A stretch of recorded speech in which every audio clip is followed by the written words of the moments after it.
The gymnasium fell silent for exactly 3 seconds before the laughter began. Garrett Holden stood in the center of the sparring mat, a man who looked like he had wandered into the wrong building and stayed too long to admit his mistake. 47 recruits formed a loose circle around him, their faces contorted with amusement, their whispers building into something cruel and collective. Travis Kincaid rolled his shoulders on the opposite side of the mat, all 6 feet 4 inches of him coiled like a spring waiting to be released. The fluorescent lights overhead cast harsh shadows across the room, turning every smirk into something sharper, every chuckle into a verdict already delivered. Sergeant Raymond Caldwell watched from the edge of the mat, his clipboard pressed against his chest like a shield. His eyes moved between the two men, and something flickered there that nobody else noticed. Recognition. Memory. The weight of 8 years collapsing into a single moment. Someone in the back called out a number. $50 on the old man, hitting the ground in 10 seconds or less. Another voice doubled the bet, and the room erupted with the sound of men who believed they already knew the ending. Garrett's hands hung loose at his sides, his breathing steady, his face revealing nothing. In his mind, he saw Caleb sitting at the kitchen table that morning, spooning cereal into his mouth, asking if today was the day everything would change. Travis moved first. He always moved first. His reputation preceded him through the halls of the training facility like a weather system, all force and inevitability. Former linebacker for the University of Colorado, 220 pounds of muscle memory trained to destroy whatever stood in his path. His first punch cut through the air with the sound of displaced oxygen, aimed directly at Garrett's jaw. Garrett turned his head 5 centimeters to the left. The fist sailed past his ear close enough to feel the heat of Travis's knuckles. The laughter in the room stuttered, then resumed. A lucky dodge. Nothing more. The second punch came faster. A left hook designed to catch him off guard. Garrett shifted his weight to his back foot and let the strike pass through the space where his temple had been a heartbeat earlier. Travis's eyes narrowed. The third punch was harder, more desperate, followed by a fourth and fifth in rapid succession. Each one found only air. The laughter died completely. The room held its breath like a man who had just realized he was watching something he did not understand. 6 months earlier, Garrett Holden had stood in a different kind of silence. 4:30 in the morning, the apartment building settling around him with its familiar groans and whispers, his alarm clock glowing red numbers into the darkness. He reached across the bed out of habit, his hand finding only cold sheets and the memory of warmth that had been gone for 3 years. The water glass still sat on Meredith's nightstand. He had not moved it. He could not move it. Some mornings he woke up and forgot she was gone, and the forgetting lasted just long enough to make the remembering unbearable. Caleb slept in the next room, his breathing audible through the thin walls, the wheeze that never quite went away, no matter how many inhalers they bought. 8 years old and already carrying the weight of understanding that some things cost more than money. Garrett lay in the darkness and listened to his son breathe, and counted the seconds until he had to get up and pretend that everything was fine. The maintenance job started at 6, fixing toilets in the commercial building downtown, replacing light fixtures that nobody looked at, unclogging drains that smelled like something had crawled inside them and given up. The work was invisible and the pay was worse, but it kept them in the apartment and kept food on the table most nights. 3 evenings a week, he drove across town to the warehouse on the east side, where he sat in a folding chair and watched shadows move across loading docks until 2 in the morning. Security work paid better than maintenance but cost more in the currency of sleep and presence and the thousand small moments he missed with his son. Dorothy Prentice lived in the apartment next door, 74 years old and widowed for longer than Garrett had been alive. She never asked for payment when she watched Caleb during his night shifts. She never complained when he came home late or left early or forgot to bring the groceries he had promised. Her husband Tom had been a police officer, killed in the line of duty 30 years ago, and she understood things about sacrifice that most people only read about in newspapers. The morning Garrett found the recruitment flyer, Caleb had come home from school with a bruise under his left eye and a silence that spoke louder than any explanation. The other kids had been talking about fathers and jobs and houses with yards. Caleb had said his father fixed things, and someone had laughed, and the laughing had turned into pushing, and the pushing had turned into something that left marks. Garrett sat on the edge of his son's bed that night, holding an ice pack against the purple swelling, searching for words that would make sense of a world that seemed determined to punish people for circumstances they had not chosen. Caleb looked up at him with Meredith's eyes, brown and deep and full of questions that deserved better answers. Why do they say we are poor like it is something bad? Garrett's chest tightened as the words slipped out before he could stop them. Being poor is not bad. Giving up is bad. We do not give up. The recruitment flyer had been pinned to the bulletin board in the lobby of the building where he worked. Colorado State Police. Starting salary $52,000. Full medical benefits. Retirement pension after 20 years of service. The paper was yellow at the edges and probably months old, but Garrett stood in front of it for 15 minutes, reading the same words over and over until they started to sound like a prayer. 8 years ago, he had been someone else entirely. Reserve officer at the top of his training class, commendations from instructors who said he had instincts that could not be taught, a future that stretched out ahead of him like a road with no end. The day he received his appointment to the full force was the same day the doctors told Meredith about the mass in her left lung. Stage 3. Aggressive. The kind of news that rearranges everything you thought you knew about time and priorities, and what it means to keep a promise. He burned the appointment letter in the kitchen sink while Meredith cried and begged him not to. She said she could fight it alone. She said he had worked too hard to throw it away. She said the department would understand, would give him time, would let him come back when things got better. But Garrett knew that some choices define you forever, and he knew which choice he could live with and which one would hollow him out from the inside until there was nothing left worth saving. 5 years of chemotherapy and hope and small victories that never lasted long enough. Caleb was born during the 3rd round of treatment, a miracle that Meredith held in her arms for exactly 62 months before the cancer won the war it had been fighting since before he took his first breath. The 6 months of preparation happened in the margins of Garrett's life, in the spaces between work and sleep, and the endless small tasks of single fatherhood. He ran at 4 a.m. before Caleb woke up, his feet pounding pavement that had not yet absorbed the heat of the day. He did pull-ups on the rusted bar behind the apartment complex, his palms tearing open and healing and tearing open again until the calluses grew thick enough to protect him.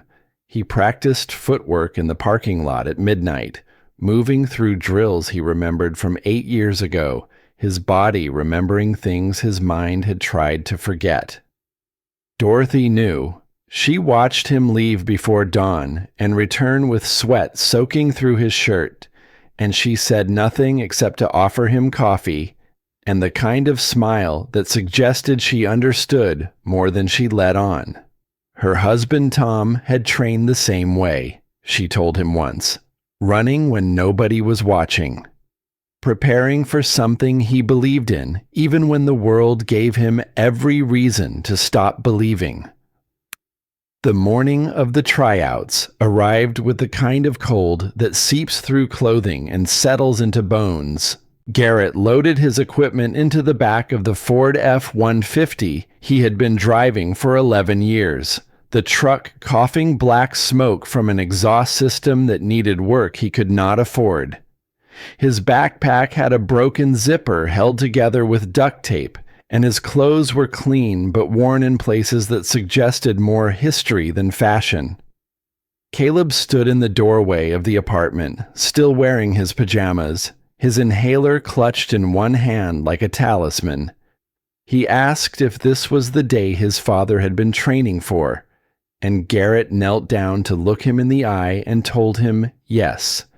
He asked if his father was going to be a police officer now, and Garrett said maybe, if he worked hard enough and did not give up. Caleb's arms wrapped around his neck with a strength that seemed impossible for such a small body. The boy whispered something into his shoulder, words that Garrett would carry with him through every moment of what came next. "Mom said you would fly again someday. She told me before she went to sleep and did not wake up. She said to remind you when you forgot." The training facility sat an hour north of Denver, a collection of low buildings and obstacle courses and parking lots filled with vehicles that cost more than Garrett's annual salary. He arrived early and sat in his truck for 10 minutes, watching other candidates unload equipment from SUVs and sedans, their bodies young and confident and unmarked by the kind of years that left scars you could not see. The woman at the registration desk looked at his application, then at his face, then back at the paper with an expression that suggested she was checking for errors. She asked if he had filled out the age section correctly. He said he had. She handed him a name tag and pointed toward the gathering crowd outside, her eyes already moving to the next person in line. Garrett clipped the tag to his shirt and walked toward the group. 47 young men stood in loose clusters, comparing credentials and measuring each other with the casual cruelty of competition. Nobody looked at him. Nobody moved to make space. He stood at the edge and waited for whatever came next. Sergeant Raymond Caldwell emerged from the main building at exactly 6 o'clock, a compact figure with a shaved head and 30 years of authority carved into every line of his face. His voice carried across the parking lot without apparent effort, cutting through conversations and silencing the nervous energy that had been building since dawn. 80% of you will be gone within 2 weeks. I do not need the strongest. I do not need the fastest.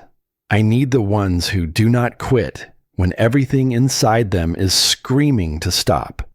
The words hung in the cold air like a challenge and a warning. Caldwell's eyes moved across the assembled faces, cataloging and assessing and dismissing in equal measure. When his gaze reached Garrett, it stopped. Something shifted in the sergeant's expression, a flicker of recognition that lasted less than a second before his face returned to its professional neutrality. He made a mark on his clipboard and moved on, but Garrett felt the weight of that moment settle into his chest like a stone dropped into still water. 8 years ago, Raymond Caldwell had signed the commendation letter that called Garrett Holden the most promising recruit he had ever trained. 8 years ago, Caldwell had stood at the front of a different room and told a younger version of Garrett that he would make an exceptional officer someday. The world had changed since then. They had both changed. But some things leave marks that time cannot erase, and Garrett understood that today was not just a test of his body or his skills. It was a reckoning with the man he had been and the man he had become, and the question of whether the distance between them could ever be bridged. The tryouts began. The 5-mile run separated the confident from the merely loud within the first quarter hour. Garrett settled into a rhythm he had practiced for 6 months, his feet striking the dirt track with the steady percussion of a man who understood that speed meant nothing without endurance. The younger recruits surged ahead in the opening minutes, their energy burning bright and fast like matches struck against stone. Travis Kincaid led the pack with the effortless stride of someone who had spent his entire life being first, his breath coming easy, his shoulders relaxed, his eyes fixed on a finish line that seemed to exist only for him. Garrett ran in the middle of the group, neither pushing nor holding back, his lungs finding the familiar burn that told him he was working but not breaking. The morning sun climbed higher and cast long shadows across the course, turning the runners into strange, elongated figures that stretched and contracted with every stride. By the second mile, gaps had begun to open in the formation. By the third, some of the loudest voices from the parking lot had fallen silent, their bodies betraying promises their mouths had made too easily. Travis finished first and kept running, adding an extra lap while the others struggled across the line. He stood near the water station with his hands on his hips, barely winded, watching the stragglers complete their circuits with an expression that mixed amusement with contempt. When Garrett crossed the finish line in the middle of the pack, Travis caught his eye and let out a laugh that carried across the entire facility. The old man thought this was a charity marathon.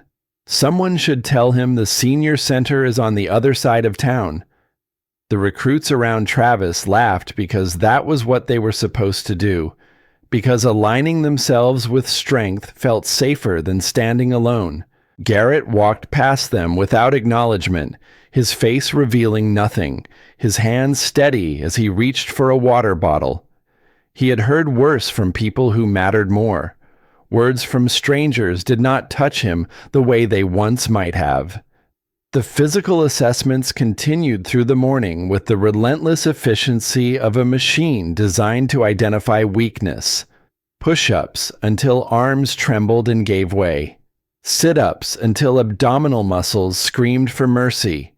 Obstacle courses that demanded speed and balance, and the willingness to throw yourself at walls that seemed designed to throw you back.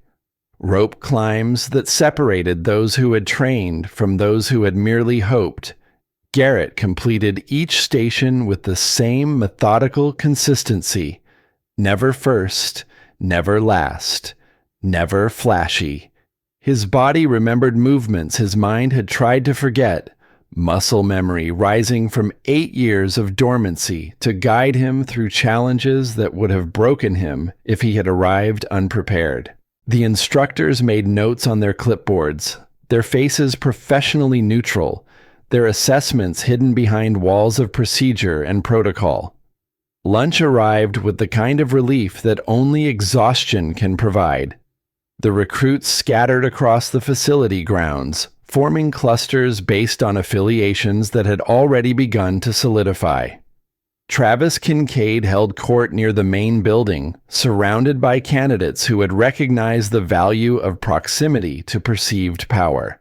They laughed at his jokes and nodded at his observations and competed for his attention like satellites orbiting a sun that burned too hot for its own good. Garrett sat alone on a bench at the far edge of the parking lot, unwrapping a sandwich he had made at 4 that morning while Caleb still slept. The bread was slightly stale, and the turkey was from a package that had been on sale, but he ate with the focused appreciation of a man who understood that fuel was fuel regardless of presentation. In his wallet, pressed between a $5 bill and a photograph, Caleb's face smiled up at him with Meredith's eyes. The afternoon session shifted from endurance to technique.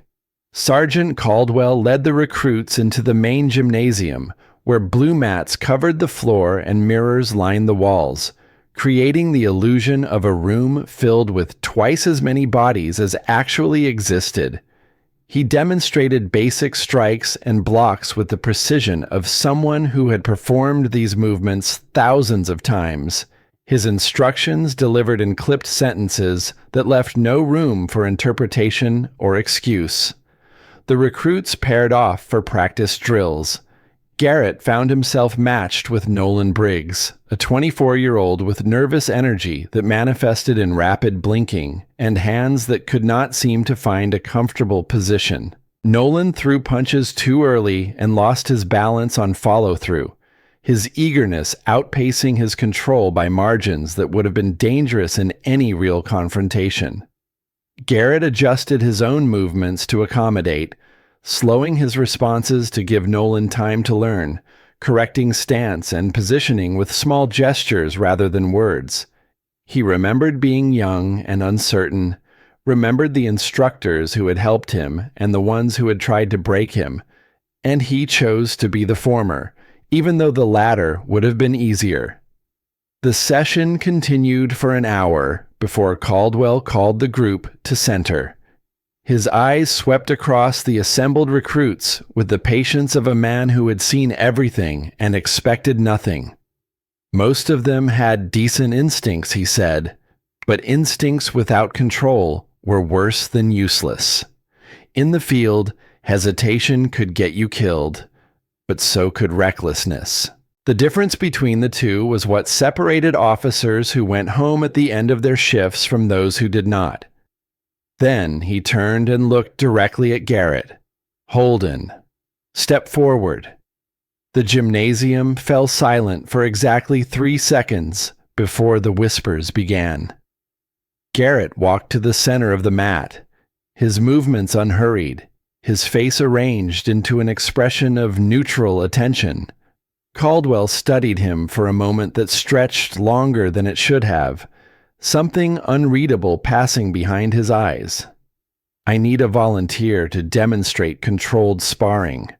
Someone who thinks they understand what it means to apply force without losing themselves to it." The silence that followed was the silence of men calculating risk against reward, measuring the potential for glory against the certainty of exposure. Travis Kincaid stepped forward before anyone else could move, his grin already in place, his body language radiating the confidence of someone who had never encountered a situation his size could not resolve. "I will be happy to help demonstrate, Sergeant. Show the new guy how we do things around here." Caldwell nodded once and stepped back to the edge of the mat. The recruits formed a loose circle around the two men, their bodies leaning forward with anticipation, their whispers building into something that sounded like a verdict being prepared. Someone in the back called out odds. Someone else laughed and doubled them. Garrett stood with his hands loose at his sides, his breathing even, his weight balanced across both feet in a stance that looked casual but was anything but. Travis rolled his shoulders and cracked his knuckles with the theatrical deliberation of a man who wanted everyone to see him preparing. The fluorescent lights overhead hummed with electrical indifference. Caldwell raised his hand and called for them to begin. What followed lasted less than 60 seconds, but would be remembered for far longer. Travis attacked with everything his athletic career had taught him: power and speed, and the assumption that size would determine outcome. Garrett moved like water around stone, absorbing what he could not avoid, redirecting what he could not absorb, waiting with the patience of someone who understood that aggression without control was just energy looking for a place to fail. The moment came as it always did for those who watched rather than simply reacted. Travis overextended on a clinch attempt, his balance compromised by frustration, and his weight committed to a direction that suddenly offered no support. Garrett's counter was geometry rather than violence, a pivot and sweep that used Travis's own momentum to send him airborne. The sound of Travis hitting the mat silenced every voice in the room. Garrett followed him down into a control position, securing a joint lock that promised pain without delivering it. Travis slapped the mat twice. Surrender. The gymnasium remained frozen as Garrett released his hold and extended his hand to help Travis rise. The gesture contained no triumph, no mockery, only the respect that one competitor offers another when the contest has concluded. Caldwell stepped forward, his boots sharp against the mat. He looked at Travis, then at Garrett, then at the circle of recruits who had just witnessed something that would reshape every interaction that followed. Vance, rejoin the group. Travis nodded and walked off the mat without making eye contact with anyone. The other recruits parted to let him through, their deference unchanged, but their understanding of its foundation fundamentally altered. Caldwell turned to Garrett. "Where did you learn to move like that?" "Reserve officer training, 8 years ago. Defensive tactics and close quarters control." The words hung in the air, creating questions they did not answer. Caldwell's eyes narrowed slightly, and Garrett knew that the sergeant was accessing memories he had probably filed away and forgotten. "Why did you leave?" "My wife got sick. I needed to be home." Caldwell did not ask anything else. He simply nodded once, the gesture containing more acknowledgement than any words could have provided, and told Garrett to step off the mat. The demonstration was over. The lesson had been delivered. Garrett walked back to the edge of the group and retrieved his water bottle. The other recruits looked at him differently now, their expressions ranging from respect to confusion to the particular resentment that comes when someone upsets the expected order of things. He acknowledged none of it. He simply drank his water and waited for whatever came next. In the far corner of the gymnasium, Spencer Langford stood with his arms crossed and his jaw tight. His eyes tracked Garrett with the focused intensity of someone cataloging grievances for future reference. His father was Colonel Warren Langford, 35 years in the state police, connections that extended through every level of the organization, like roots through soil. Spencer had arrived at the tryouts expecting his path to be cleared by reputation and relationship. He had not expected Garrett Holden. The evening session ended at 7 o'clock, and the recruits dispersed to their vehicles with the exhausted relief of survivors. Garrett sat in his truck for 10 minutes before starting the engine, his hands resting on the steering wheel, his eyes fixed on nothing in particular. The adrenaline had faded, leaving behind the bone-deep tiredness that came from demanding everything his body had to give. His phone buzzed with a text from Dorothy. Caleb had finished his homework and wanted to show his father a drawing he had made at school. Garrett typed a response saying he would be home within the hour, then pulled out of the parking lot and pointed the truck toward Denver. The drive passed in silence. The radio had stopped working 3 months ago, and Garrett had not found the money or the time to fix it. He drove through the gathering darkness and thought about Meredith, about the nights she had stayed up worrying about bills and futures, about the promises he had whispered in hospital rooms when she was too weak to respond. He had told her he would take care of their son. He had told her he would not give up. He had burned his career to keep those promises, and he had spent 8 years wondering if he had made the right choice. Today felt like the beginning of an answer. Caldwell sat in his office long after the last recruit had left, the facility settling into nighttime quiet around him. A personnel file lay open on his desk, the photograph clipped to the first page showing a younger man with brighter eyes and fewer years carved into his face. Garrett Holden, top scores in every assessment category 8 years ago. Commendations from instructors who rarely gave praise. A future that had seemed inevitable until it wasn't. Caldwell remembered signing the paperwork. He remembered thinking that this one would go far, would make a difference, would become the kind of officer that others measured themselves against. Then the resignation letter had arrived with its brief explanation about family circumstances, and Garrett Holden had disappeared from the system like a stone dropped into deep water. 8 years of maintenance work and security shifts, 8 years of changing diapers and packing lunches and learning to braid hair from internet videos watched in the small hours of the morning. 8 years of keeping promises to a woman who could no longer hear them. Caldwell closed the file and leaned back in his chair. Outside his window, the mountains rose black against a sky just beginning to show stars. Somewhere in Denver, a man he had once believed in was driving home to a son who did not know yet what his father had accomplished today. He pulled out a fresh sheet of paper and began writing notes for tomorrow's training session. The tryouts would continue. Most of these recruits would fail, but Raymond Caldwell had spent 30 years learning to recognize the ones who would not, and today he had seen something that reminded him why he still did this job. Garrett Holden had come back. After 8 years in the wilderness, after losing everything that mattered except the one thing that mattered most, he had come back. Now it was time to find out if he could finish what he had started.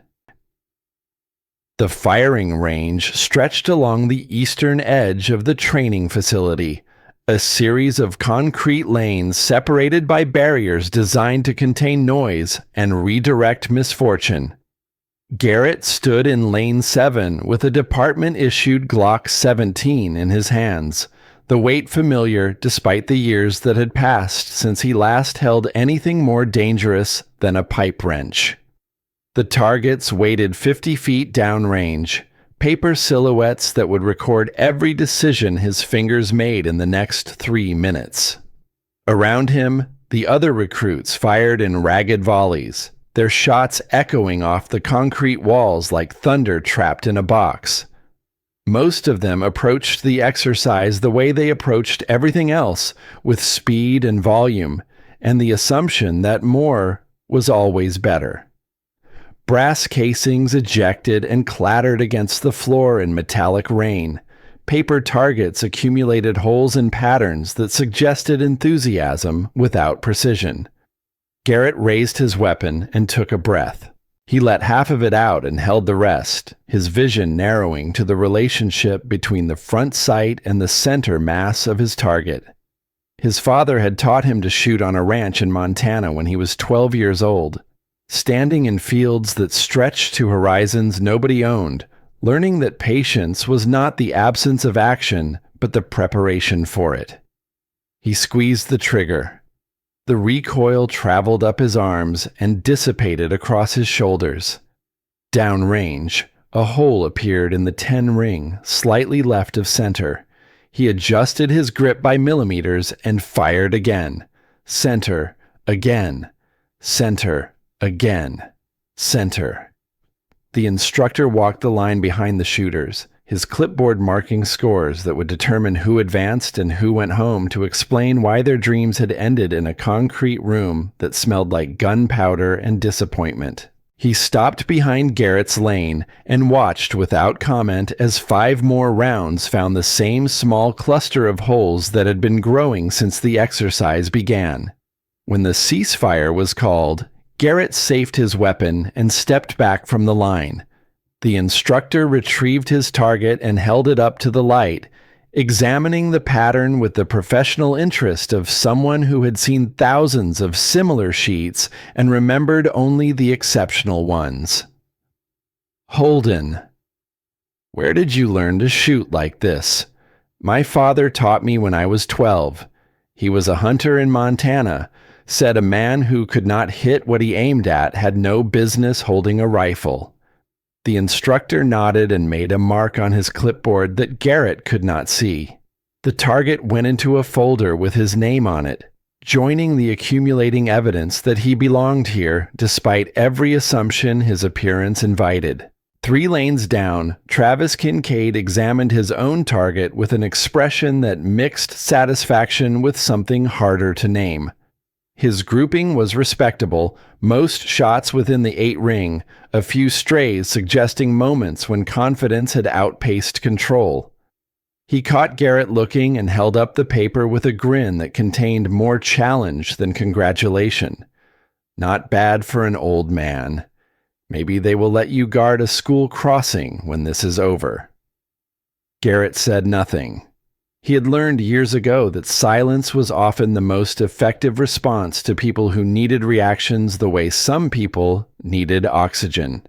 Travis's grin faltered slightly at the lack of engagement, then reassembled itself as he turned to accept praise from the recruits who had gathered around him. Nolan Briggs approached Garrett as the group moved toward the next assessment station.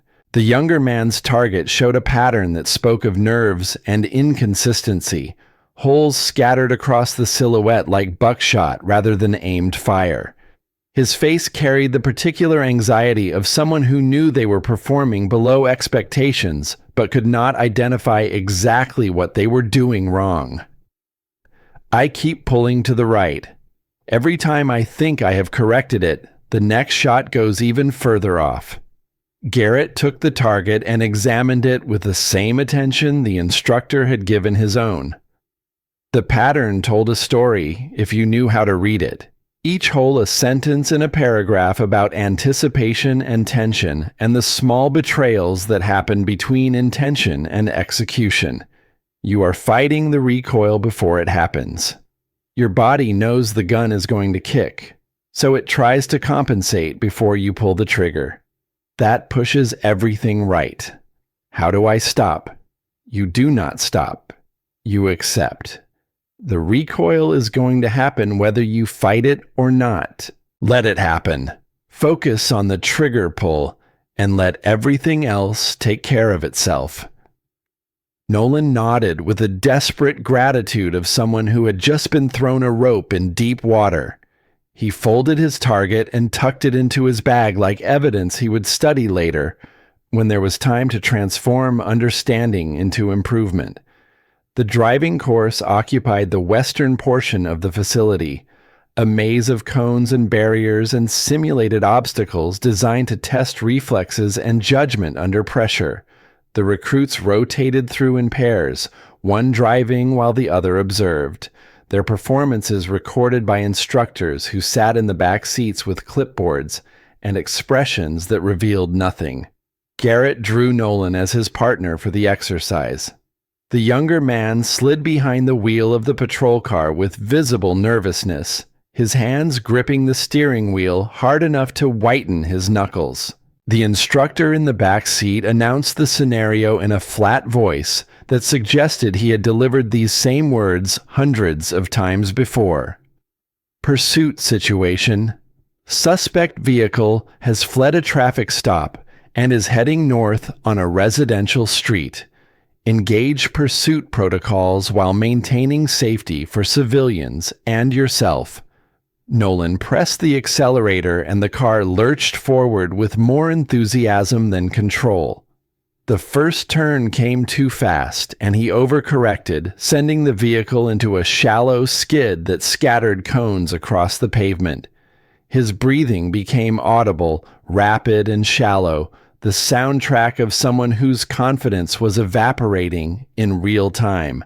Garrett spoke without looking at him, his voice calm, and even in the chaos of squealing tires and displaced obstacles, slow your breathing. The car will follow your body. If you are tense, your movements will be jerky. If you are calm, everything smooths out. I cannot do this. I am going to fail. You are not going to fail. You are going to take the next turn at 3/4 speed and let the car do what it was designed to do. Trust the vehicle. Trust yourself. Nolan's grip on the wheel loosened by fractions. His breathing slowed from panic toward something closer to focus. The next turn came and went with only minor displacement, the cones staying upright, the car maintaining its line through the curve. By the end of the course, His performance had transformed from catastrophe to competence. The difference between failure and passing, marked by adjustments so small they were almost invisible. The instructor made notes without comment. When they exited the vehicle, Nolan turned to Garrett with an expression that contained more than gratitude. "How did you stay so calm? I was falling apart, and you acted like we were driving to get groceries." "I was not calm. I just know that panic does not help. It has never helped. All it does is make bad situations worse." The afternoon brought scenario-based assessments, the kind of simulated encounters that separated recruits who could perform techniques from those who could apply judgment. The gymnasium had been transformed into a series of staged environments, each one presenting a situation that required decisions with no clear right answers and consequences that would be analyzed regardless of outcome. Spencer Langford drew the first domestic disturbance scenario. He entered the simulated apartment with his hand already on his weapon, his body language radiating authority without connection. The actors playing the arguing couple responded to his energy with escalation, their voices rising, their movements becoming more erratic. Within 90 seconds, the situation had deteriorated beyond recovery. The female actor nursing a simulated injury from a confrontation that should never have become physical. Caldwell stopped the scenario and delivered his critique with the measured precision of a surgeon describing where an incision had gone wrong. Langford's face tightened with each point, his jaw working against words he wanted to say, but knew better than to voice. His father's name had gotten him into this program. It would not protect him from the consequences of his own performance. Travis Kincaid performed better, but not well. He maintained control of the situation without escalating it, but his resolution lacked the de-escalation techniques that separated adequate responses from excellent ones. The instructors marked him as passing, their assessment neither praise nor condemnation. Garrett entered his scenario with the weight of observation pressing against his back. 46 recruits watched from the sidelines, their judgments already forming based on what they had seen and what they expected. The staged apartment contained a man holding a knife, a woman cowering in the corner, and the particular tension that came from violence that had not yet been committed but was gathering like a storm. He did not draw his weapon. He did not raise his voice. He positioned himself at an angle that gave him options while presenting the smallest possible target, his hands visible, his posture communicating presence without threat. "I am Officer Holden. I can see you are upset. I am not here to make things worse. I am here to make sure nobody gets hurt, including you." The actor playing the husband responded with the scripted aggression the scenario required, his voice loud, his movements erratic, the knife waving in patterns that demanded attention. Garrett tracked the blade without fixating on it, his focus remaining on the man behind the weapon rather than the weapon itself. "You do not know what she did. You do not know anything about us. You are right. I do not know. But I know that whatever happened, it is not worth someone going to prison.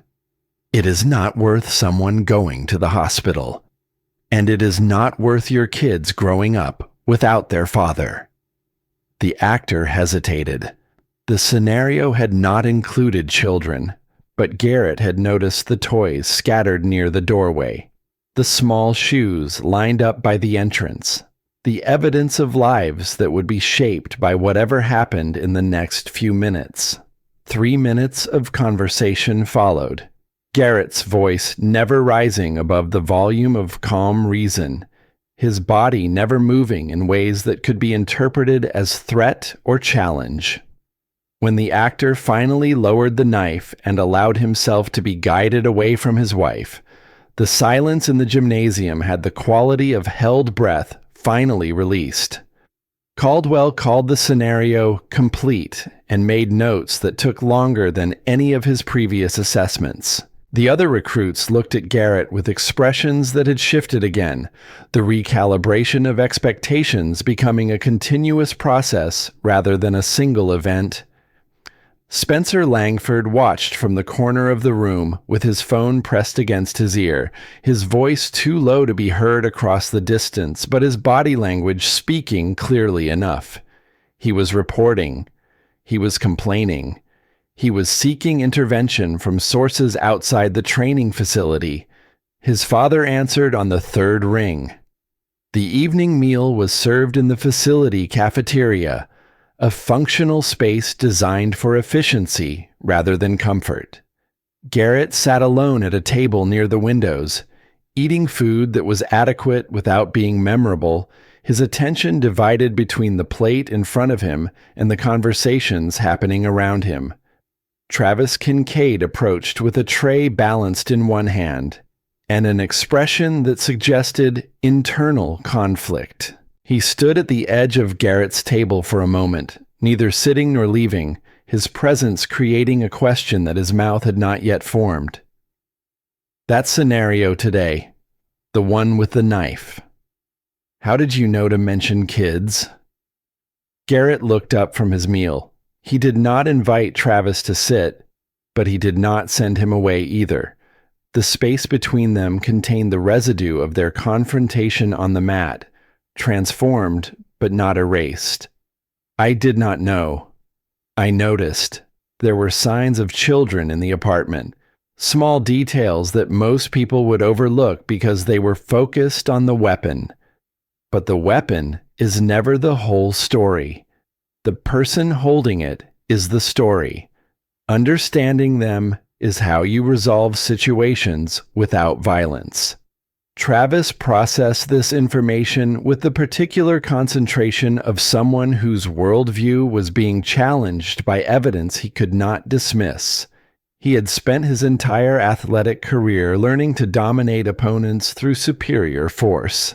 The idea that observation and empathy could be more effective than aggression required a fundamental reorganization of assumptions he had never thought to question. Can I sit? Garrett gestured to the empty chair across from him. Travis sat and began eating, the silence between them shifting from confrontation to something that might eventually become understanding. The night brought Garrett back to Denver through roads he had driven 1,000 times before. His apartment building rose against the darkened sky, windows lit in patterns that spoke of lives being lived behind walls too thin to contain their sounds. He climbed the stairs to the third floor and found Dorothy waiting at her door with Caleb beside her, the boy still awake despite the hour, his face bright with questions that could not wait until morning. Dad, did you do it? Did you pass? Garrett knelt down and pulled his son into an embrace that contained all the words he did not know how to say. The tryouts were not over. There were more tests ahead, more challenges, more opportunities for failure. But today had been good. Today had been better than good. I did okay, buddy. I did okay. Caleb pulled back and looked at his father with eyes that held too much understanding for an 8-year-old. He had learned things about uncertainty and hope and the fragile nature of promises that no child should have to learn. Lessons taught by hospital rooms and funeral services and the particular silence of a home that used to contain more people than it did now. Mom said you were the best policeman she ever knew. She said the only reason you stopped was because you loved her more than anything else in the world. She said when you were ready, you would go back and show everyone what you could do. Garrett's throat tightened around words that would not come. Meredith had said those things to their son in moments he had not witnessed, planting seeds of belief that were only now beginning to break through the surface. She had known him better than he knew himself, understood things about his future that he had been too lost in grief to see. Dorothy placed a hand on his shoulder, her touch carrying the weight of her own losses and the wisdom that came from surviving them. Tom used to come home looking the way you look right now. Tired, but alive. Like he had remembered something important about himself that he had forgotten. She paused, and her eyes grew distant with memory. He always said the job was not about catching bad people. It was about protecting good ones. The catching was just how you did the protecting. Garrett thanked her and guided Caleb into their apartment, the door closing on the world outside with a soft click that felt like punctuation. The evening routine unfolded in its familiar patterns, bath and teeth and pajamas, and the ritual negotiations about staying up just a little bit longer. Caleb showed him the drawing from school, a picture of a police car with a figure standing beside it, the figure wearing a badge and a smile that took up half its face. That is you, Dad. That is what you are going to be. The drawing went on the refrigerator, held in place by a magnet shaped like a star, joining the accumulated gallery of Caleb's artistic development. Garrett stood in front of it for a long moment after his son had gone to sleep, seeing not just the crude lines and bright colors, but the faith they represented. His phone buzzed with a message from an unknown number. He opened it to find a summons to Sergeant Caldwell's office the following morning, 30 minutes before the regular training session began. No explanation was provided. None was needed. Questions were coming, and Garrett would have to decide how much of himself he was willing to reveal. The investigation into Spencer Langford's accusations began at 7:30 the following morning in a conference room that smelled like industrial cleaner and institutional coffee. 3 administrators sat on one side of a long table, their faces arranged into expressions of professional neutrality that gave nothing away. Garrett sat alone on the other side, his hands folded in front of him, his posture suggesting neither guilt nor defiance. The questions came in careful sequences, each one building on the ones before, probing for inconsistencies or admissions that could justify the accusations that had been filed. Did he have a prior relationship with Sergeant Caldwell? Had he received any special treatment or consideration during the assessments? Was there any reason the administration should believe he had been given advantages not available to other candidates? Garrett answered each question with the same measured honesty. Yes, Caldwell had trained him 8 years ago. No, he had not received special treatment. The sergeant had recognized his name during registration, but had said nothing and done nothing that could be interpreted as favoritism. His scores were his scores. His performance was his performance. Anyone who wanted to dispute them was welcome to review the documentation. The administrators exchanged glances that communicated in frequencies Garrett could not access.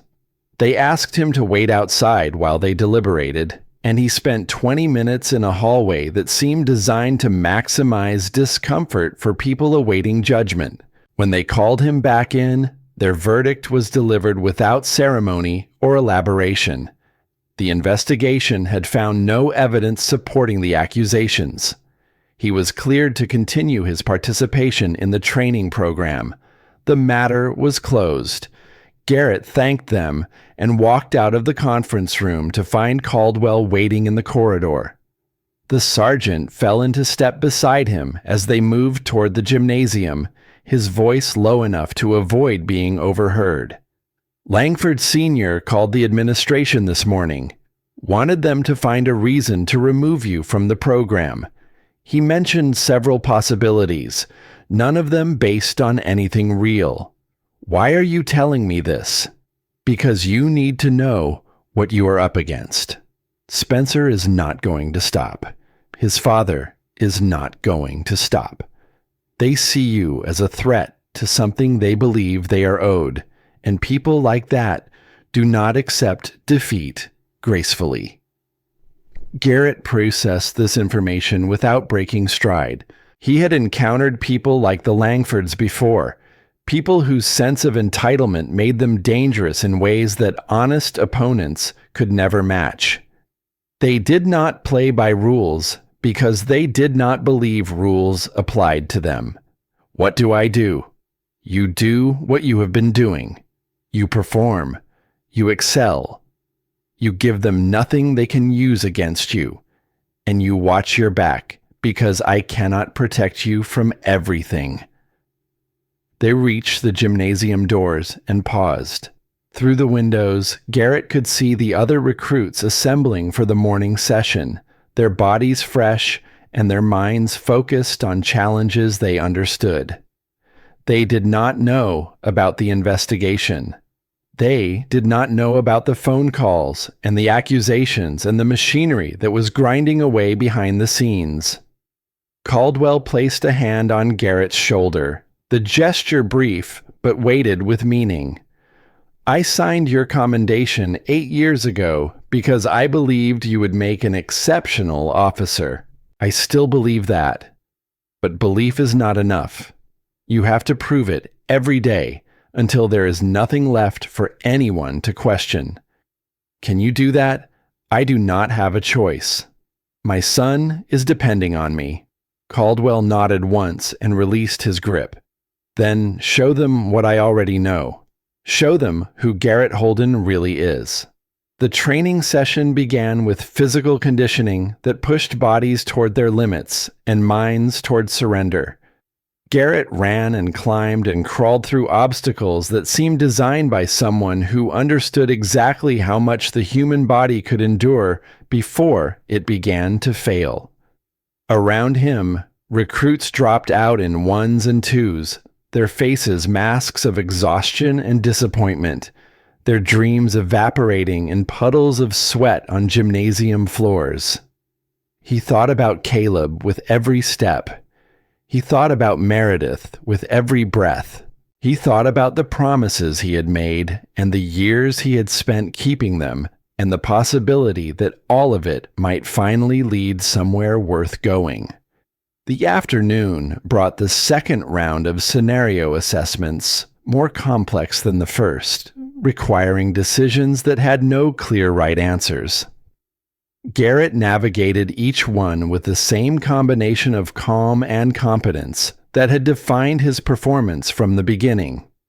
He talked down a suicidal actor on a simulated bridge. He de-escalated a bar fight without throwing a single punch. He managed a traffic stop that turned into an armed standoff with nothing but words and patience and the willingness to treat a desperate person like a human being rather than a problem to be solved. Spencer Langford watched each performance with eyes that grew darker as the day progressed. His own assessments had been adequate but unremarkable, the kind of scores that would have been impressive if not compared to someone who was making the difficult look effortless. His father's phone calls had not produced the results he expected. The investigation had cleared Garrett of wrongdoing. The administration was not going to do his work for him. He would have to find another way. The final assessment of the day was a team exercise, 4 recruits working together to clear a simulated building and secure a target. Garrett found himself grouped with Nolan, Travis, and a quiet woman named Rebecca, whose performance throughout the tryouts had been consistently excellent without attracting much attention. They gathered in the staging area and reviewed the briefing materials while instructors attached cameras to their vests that would record every decision for later analysis. The building was a maze of hallways and rooms, some empty, some containing actors who would respond to their presence in unpredictable ways. Success required coordination, communication, and the ability to make split-second judgments about threats that might or might not be real. Travis looked at Garrett with an expression that contained none of the hostility from their first encounter. You should take point. You are better at reading situations than any of us. It was not a compliment so much as an acknowledgement. the recognition of capability that transcended personal feelings. Garrett nodded and positioned himself at the front of the formation. Behind him, the others arranged themselves in patterns they had practiced, their weapons ready, their attention focused on the doorway that would soon open onto uncertainty. The exercise began. Garrett moved through the building with the fluid economy of motion that came from training so deeply embedded it had become instinct. He checked corners and cleared rooms and communicated with his team in the clipped shorthand that professionals used when words were luxuries they could not afford. The first contact came in a stairwell, an actor playing a hostile who responded to their presence with simulated aggression. Garrett called out commands that established control without escalation, his team supporting his decisions with movements that suggested they were beginning to function as a unit rather than a collection of individuals. The second contact was more complex, a room containing multiple actors with unclear intentions and weapons that might or might not be real. Garrett assessed the situation in seconds that felt like hours, his mind processing variables that would have overwhelmed someone without his experience. He made calls that his team followed, and the situation resolved without simulated casualties on either side. The final room contained the target, a simulated hostage guarded by actors whose instructions included testing the team's discipline under the most stressful conditions the designers could create. Garrett talked his team through the approach, positioning them to maximize their effectiveness while minimizing their exposure. When the moment came to act, they moved together with coordination that surprised even them. The exercise ended with a successful extraction and no simulated casualties. The instructors collected their cameras and made notes that would become part of the permanent record. Garrett's team gathered in the staging area afterward, their bodies coming down from the adrenaline, their faces showing the particular exhaustion that came from sustained concentration under pressure. Travis extended his hand. "That was the best I have ever worked with a team. You see things the rest of us miss." Garrett shook the offered hand. "We all see different things. The trick is learning to share what we see so everyone benefits." Nolan grinned with the uncomplicated joy of someone who had just discovered they were capable of more than they believed. "I did not freeze. Not once. I actually helped. You did more than help. You covered your sector perfectly. When this is over, you are going to make a good officer." The words meant more than Garrett could have known. Nolan had spent the entire tryout period questioning whether he belonged, comparing himself to recruits who seemed more confident and capable and certain of their place. To hear someone like Garrett affirm his potential was to receive a gift that no amount of money could purchase.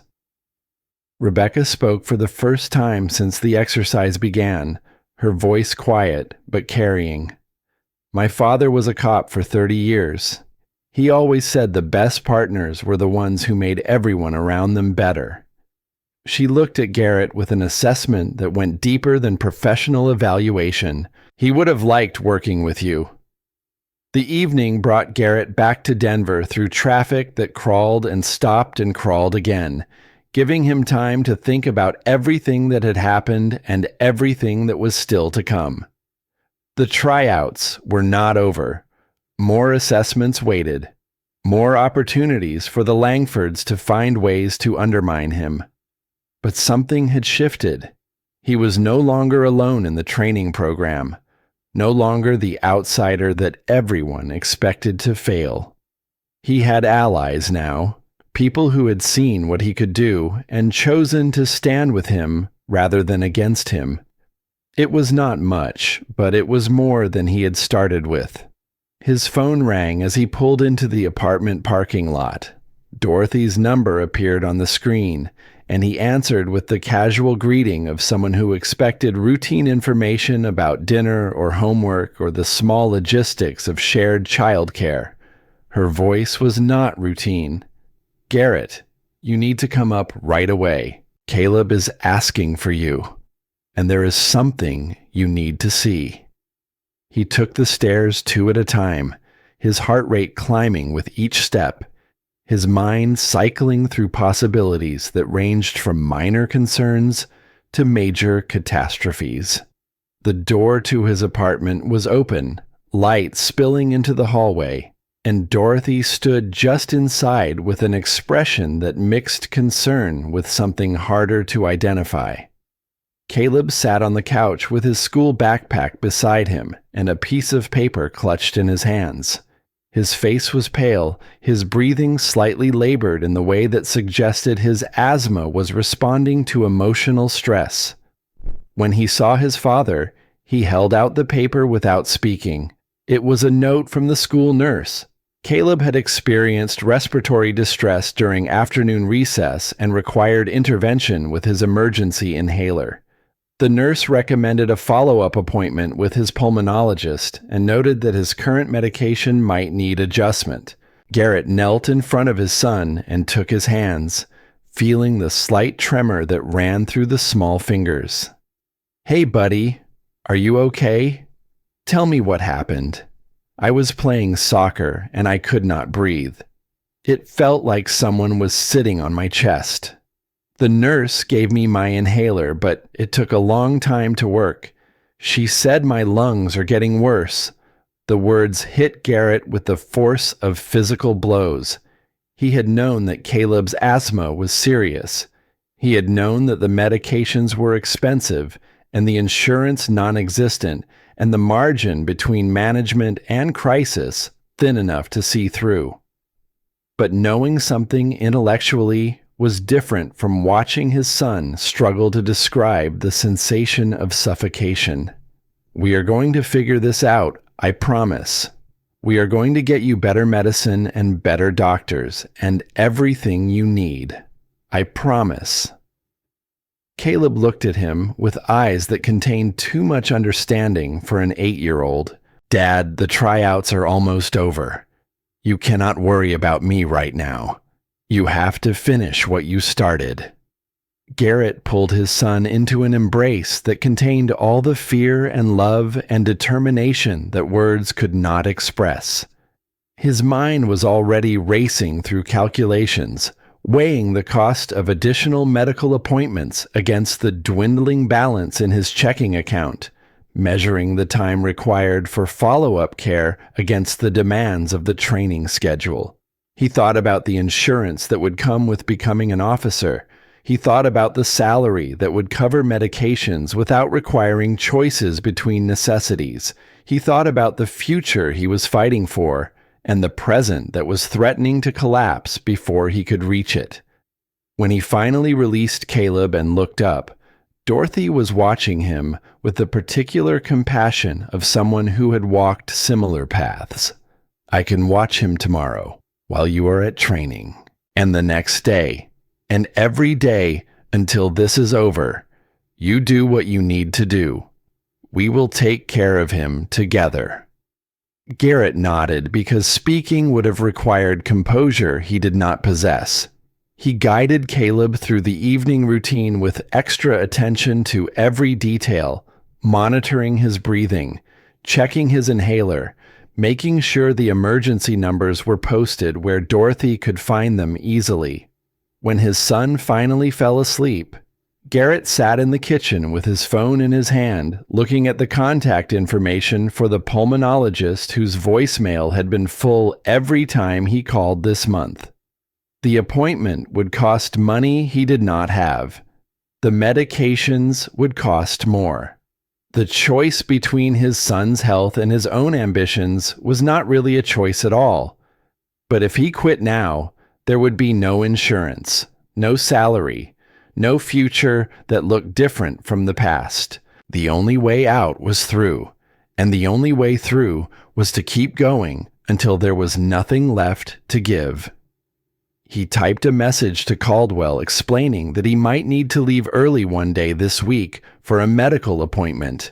The reply came back within minutes. 3 words that contained more support than any longer response could have provided. Do what is necessary. Garrett set his phone on the counter and stared at the ceiling of his small apartment, listening to his son breathe in the next room, thinking about Meredith and the promises he had made, and the weight of holding everything together when everything seemed determined to fall apart. Tomorrow would bring more tests, more challenges, more opportunities for the Langfords to find ways to destroy him. But it would also bring him one day closer to the finish line, one day closer to the insurance and the salary and the life that Caleb deserved. He could not afford to fail. He would not afford to fail. Whatever it took, however hard it got, he would find a way to keep going. Because that was what fathers did. That was what Meredith had believed he would do. That was what Caleb needed him to be. The man who never quit. The black sedan pulled into the training facility parking lot at precisely 8 o'clock in the morning, its presence announced by the particular silence that fell over the recruits gathered near the entrance. Colonel Warren Langford emerged from the vehicle with the deliberate movements of a man who understood the weight of his own arrival, his uniform pressed sharp enough to cut, his silver eagles catching the morning light like warnings. 35 years in the Colorado State Police had carved authority into every line of his face, every gesture of his hands, every syllable that left his mouth. He had risen through ranks that existed as much through political navigation as professional excellence, accumulating power the way some men accumulated wealth, understanding that the two were often indistinguishable. His son Spencer stood waiting near the main building, his posture straightening as his father approached, his face arranging itself into an expression of confident welcome that did not quite reach his eyes. Garrett watched from across the parking lot, his hands wrapped around a cup of coffee that had gone cold 20 minutes ago. He had received no notification of the colonel's visit, no explanation for the disruption to the normal training schedule, but he understood what the presence meant. The phone calls had not produced the desired results. The investigation had cleared him of wrongdoing. Now the Langfords were escalating to direct intervention. Caldwell emerged from the administrative building to greet the colonel with the careful courtesy of a man who recognized a threat wrapped in protocol. Their handshake lasted exactly the appropriate duration, neither warm nor cold, professional in the way that professionals maintained when trust had been replaced by calculation. The inspection began immediately. Langford moved through the facility with the proprietary air of someone who believed ownership extended beyond legal definitions, examining equipment and questioning procedures and making observations that carried the weight of implicit criticism.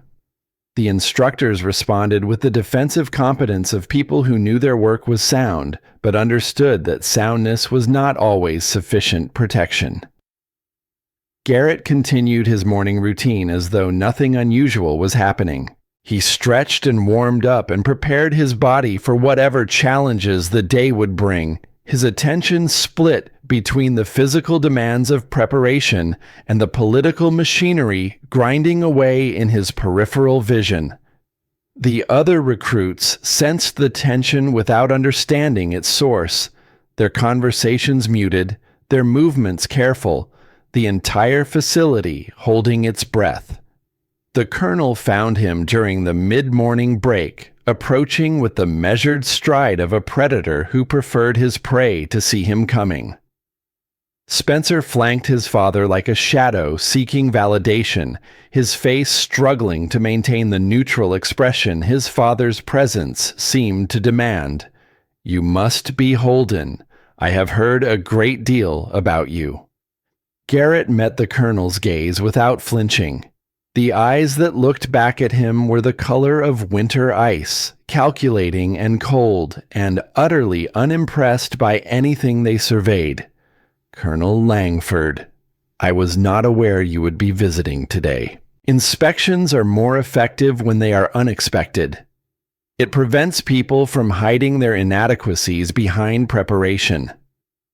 The words carried implications that extended far beyond their surface meaning. Garrett heard the accusation embedded in the observation, the suggestion that his performance had been somehow manufactured rather than genuine. He chose not to respond to the subtext, allowing the silence to speak for itself. Langford circled him slowly, examining him the way a buyer might examine livestock of questionable value. 36 years old, 8 years away from the profession, 2 jobs that barely cover rent, a sick child. He paused and let the inventory of vulnerabilities hang in the air between them. Most men in your situation would recognize that some doors have closed permanently. They would accept their circumstances and find contentment in simpler ambitions. Most men are not me. The response came before Garrett could consider whether it was wise. Something in the colonel's tone had activated defenses he had not known he was maintaining, drawing words from a place deeper than strategy or calculation. Langford's expression did not change, but something shifted behind his eyes. Interest, perhaps, or the particular pleasure that certain men took in identifying worthy opponents. Number 1. I suppose they are not. He glanced at his son, then back at Garrett. Spencer tells me you have been performing exceptionally well. Top scores in several assessments. Respect from instructors who are not easily impressed. Quite an accomplishment for someone who has been out of the game for nearly a decade. I had good training. And strong motivation. Motivation. Langford repeated the word as though testing its weight. Yes, I imagine desperation provides considerable motivation. The question is whether it provides wisdom, whether it allows a man to recognize when he is fighting battles he cannot win. The threat was no longer implicit. It hung between them like smoke, visible and acrid and impossible to ignore. Garrett felt the other recruits watching from safe distances, felt Caldwell's attention from the doorway of the administrative building, felt the weight of everything he had worked for pressing against the moment. With respect, Colonel, I have already won battles that should have been impossible. I watched my wife die over 5 years while I held her hand and promised her I would take care of our son. I buried her and learned to be both parents to a child who still wakes up crying for his mother. I worked jobs that broke my body while my heart was already broken, and I did not quit. I did not give up. I am still standing. He paused and let his own gaze grow cold enough to match the colonel's.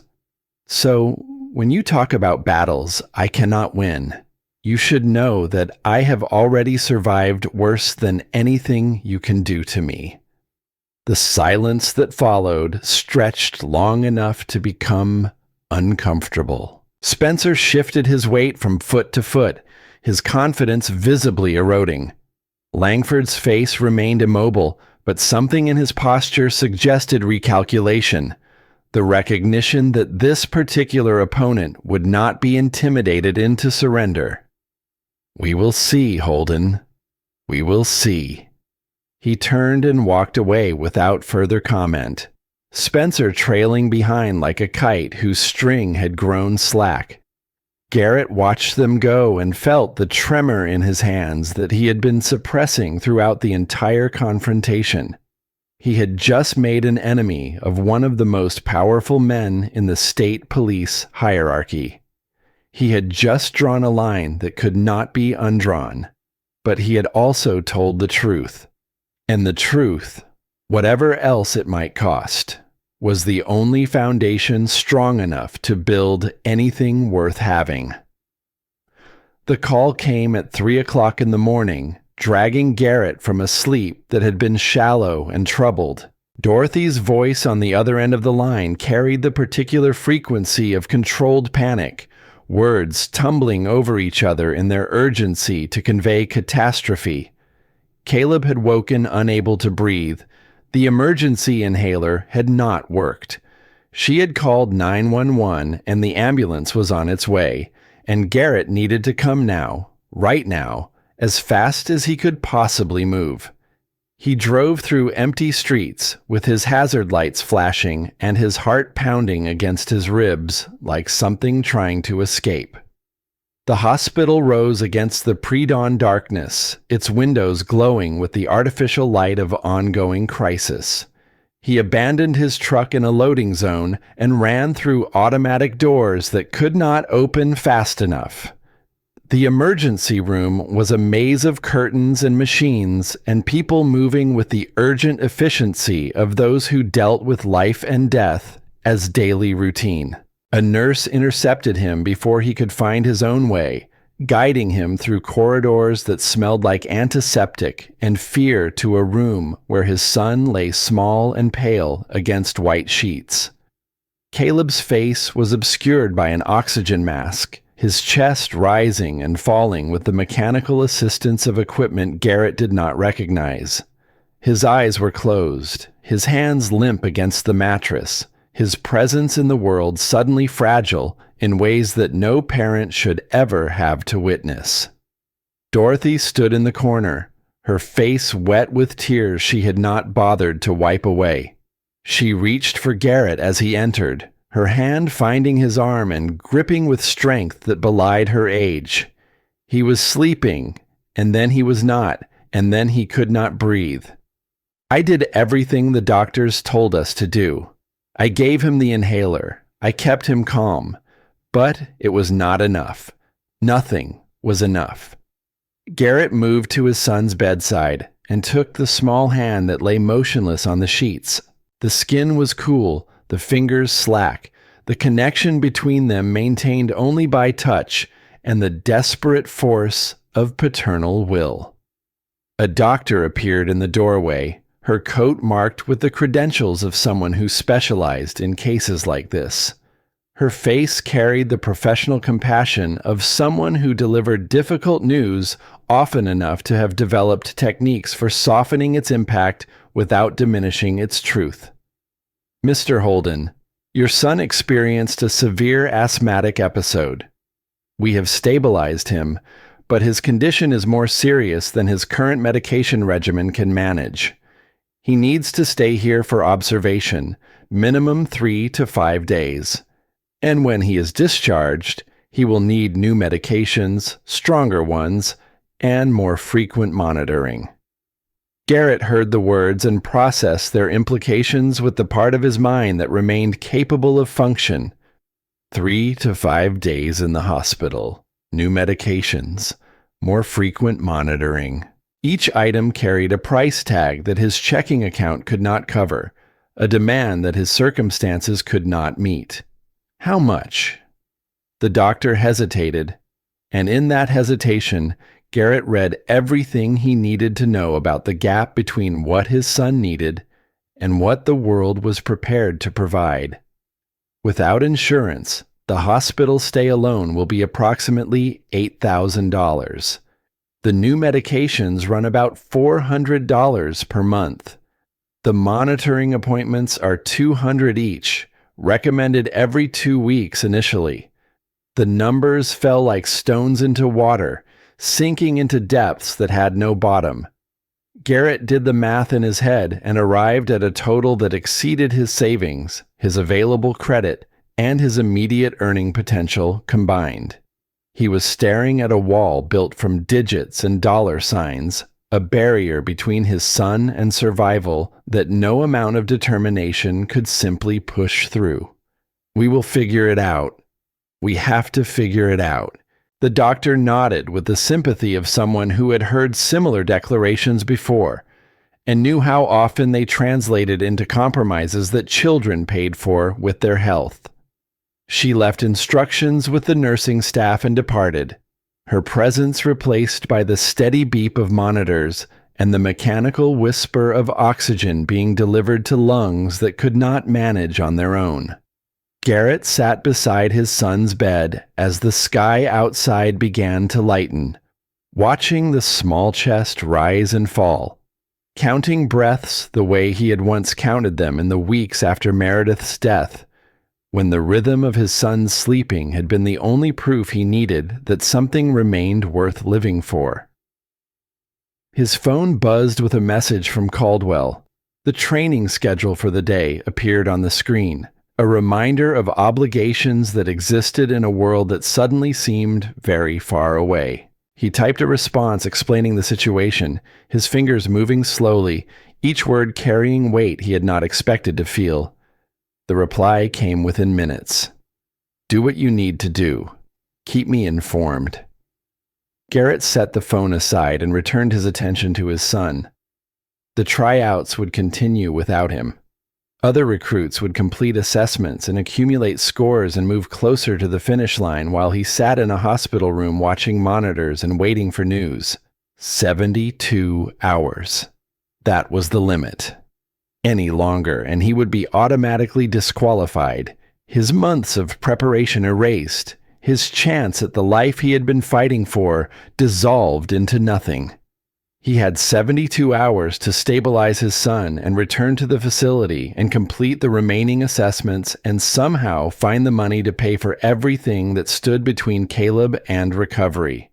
The math did not work. The timeline did not work. Nothing about the situation worked except the fundamental truth that he had no choice but to make it work anyway. Dorothy arrived at noon with food he did not eat and comfort he could not accept. She sat with him in the silence of the hospital room, her presence a reminder that he was not entirely alone, that someone else understood what it meant to love a child and fear losing them and feel helpless against forces that did not care about love or fear or helplessness. She told him about Tom, her husband, the police officer who had died 30 years ago in the line of duty. She told him about the years afterward, raising their son alone, working jobs that paid barely enough to survive, watching her child grow into a man who eventually moved away to a life of his own. She told him about the loneliness that followed, the decades of waking up in an empty bed, the particular grief of outliving the person you had planned to grow old with. "I thought I understood sacrifice," she said, her voice carrying the weight of experience. "But watching you these past months, watching you fight for your son the way you fought for your wife, I realize that sacrifice is not a single moment. It is a choice you make every day, sometimes every hour, to keep going when everything tells you to stop." Garrett looked at her with eyes that burned from lack of sleep and excess of emotion. "I do not know if I can keep going this time. The money, the time, the obstacles, everything is stacked against me."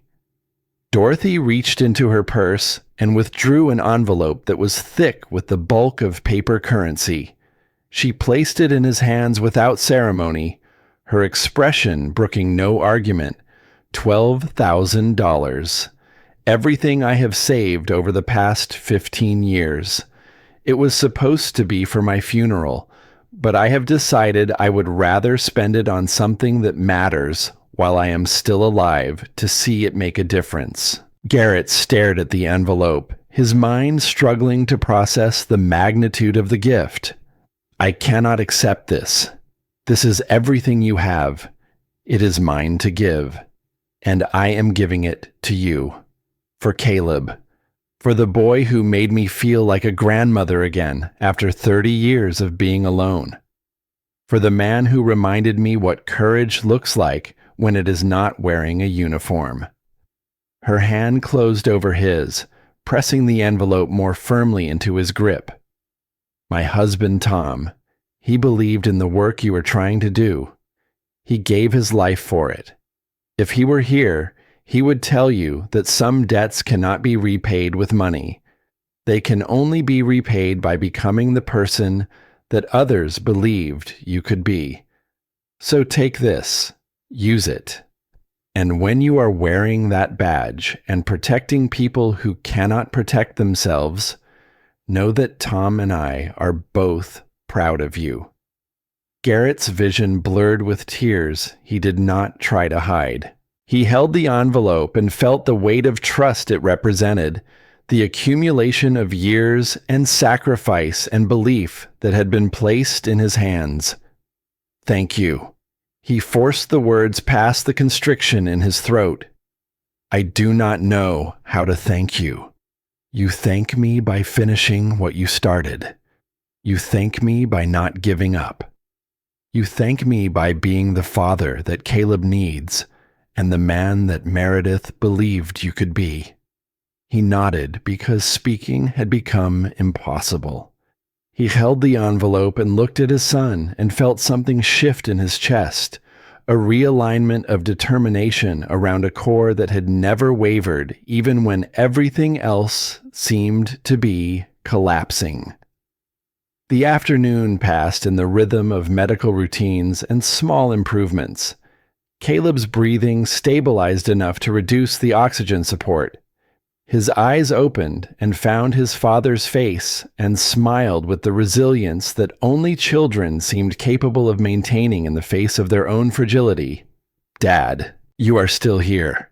I am always here, buddy. I am not going anywhere. What about the tryouts?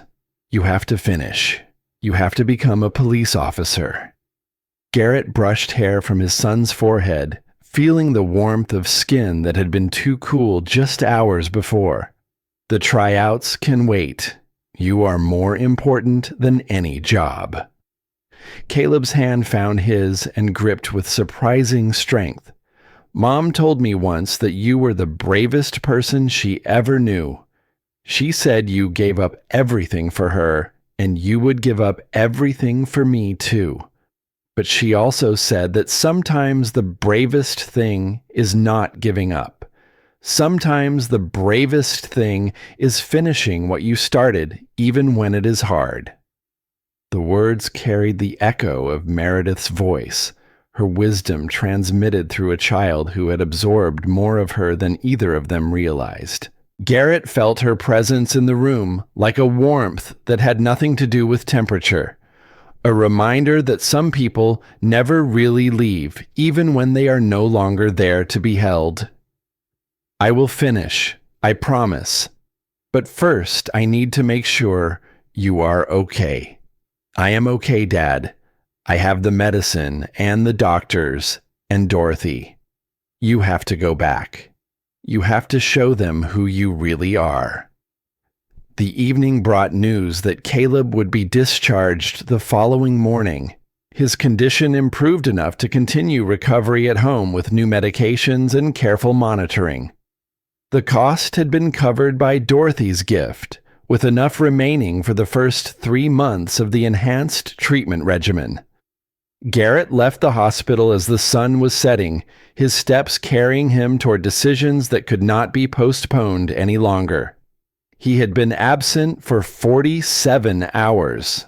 25 remained before the automatic disqualification would take effect.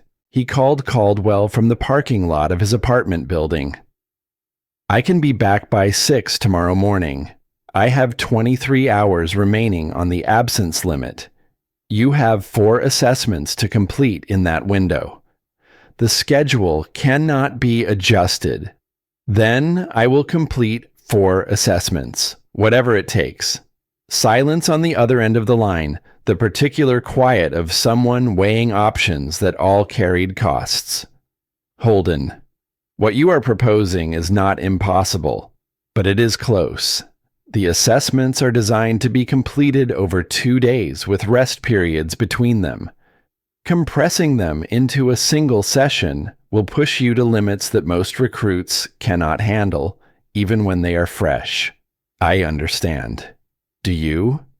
Do you really understand what you are asking of yourself? Garrett looked up at the window of his apartment, where light glowed behind curtains that Dorothy had drawn. His son was up there, breathing easier than he had been 24 hours ago, alive and recovering because people had believed in him enough to help when he could not help himself. I understand that my son is watching me. I understand that he is learning what it means to be a man from how I handle moments like this. I understand that if I quit now, I teach him that obstacles are reasons to stop instead of challenges to overcome. So yes, Sergeant, I understand exactly what I am asking of myself. And I am asking anyway. Another silence, shorter this time, resolved by something that might have been respect. 6 o'clock. Do not be late. The connection ended and Garrett stood in the gathering darkness, feeling the weight of everything that would happen tomorrow, pressing against his shoulders. He had made promises he was not certain he could keep. He had committed to performances he was not certain he could deliver. But he had also survived things that should have destroyed him. He had endured losses that should have broken him. He had kept going when every logical calculation suggested he should stop. Tomorrow would be the hardest day of his life, but it would not be the last day. And as long as there were more days coming, there were more chances to prove that the man Dorothy and Caleb and Meredith believed in was the man he actually was. He climbed the stairs to his apartment and found the box of Meredith's keepsakes waiting where he had left it weeks ago, still mostly unexplored, still containing secrets he had not been ready to discover. His hands moved through the contents with reverent care, touching photographs and trinkets and the accumulated evidence of a life that had ended too soon. The letter was at the bottom, where she had placed it, knowing that he would not find it until he was ready to look. Her handwriting on the envelope was shaky, the product of hands weakened by disease, but the words were clear enough to read even through the tears that blurred his vision. For Garrett, when you are ready. He opened it with fingers that trembled not from fear, but from the magnitude of what he was about to receive. Her voice rose from the paper like music from an instrument he had thought would never play again. My love, if you are reading this, then I am gone, and you have finally found the strength to look through the things I left behind. I know you, Garrett. I know you will blame yourself for not being able to save me. I know you will wonder if you made the right choice, giving up your career to be with me. I know you will spend years questioning whether you are enough for our son, whether you can be both parents when you only ever planned to be one. I need you to know something. You are enough. You have always been enough. The man who burned his appointment letter to be with me, the man who held my hand through every treatment and every setback and every moment when I was too weak to hold his, that man is the best person I have ever known.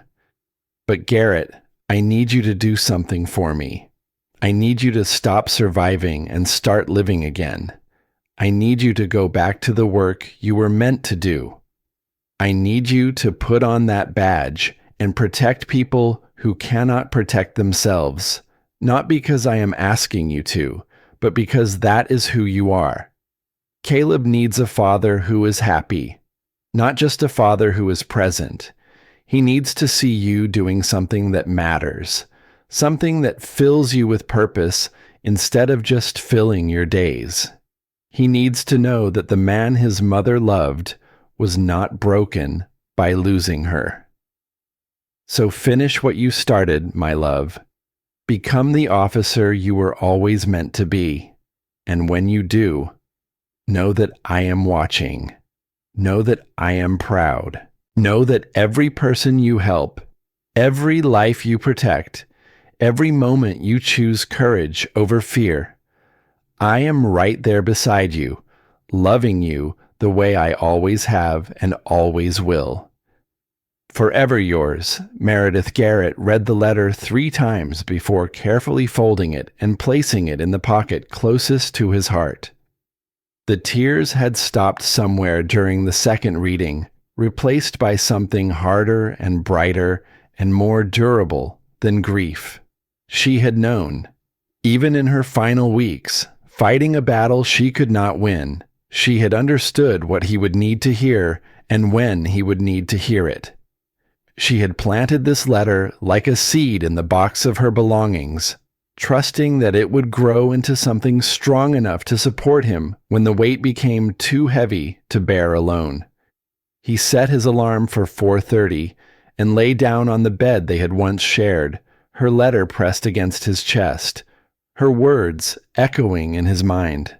Tomorrow would demand everything he had. Tomorrow would test him in ways that no training could fully prepare him for. But tomorrow would also be the day he kept his promise to her. The day he showed their son what it meant to be a man who did not quit.